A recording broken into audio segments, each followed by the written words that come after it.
औरत की जिंदगी में सच्ची मोहब्बत करने वाला मर्द सिर्फ एक बार आता है।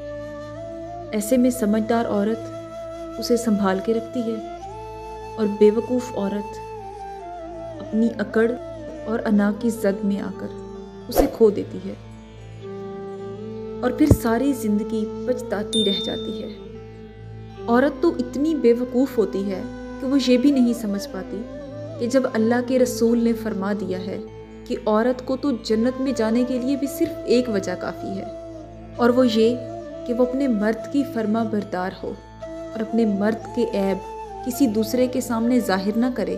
वो अपना हर काम अपने शौहर से पूछ कर करे। अल्लाह गवाह है कि औरत की सबसे बड़ी नेकी ये है कि वो अपने घर को जन्नत बनाए, अपने शौहर की छोटी छोटी गलतियों को नज़रअंदाज किया करे और यकीन जानिए कि औरत का ये अमल हर इबादत से अफजल है।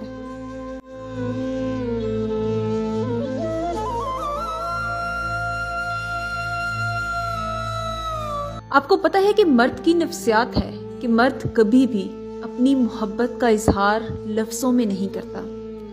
आपने कभी नहीं देखा होगा कि एक बेटे ने अपनी माँ से कहा हो कि माँ, तुम्हारे बगैर मुझे घर वीरान लगता है, खाली लगता है।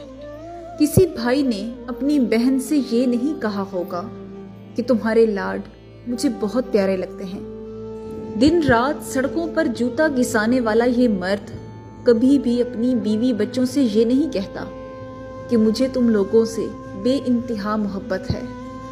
मर्द की मोहब्बत कभी भी लफ्ज़ों की मोहताज नहीं होती।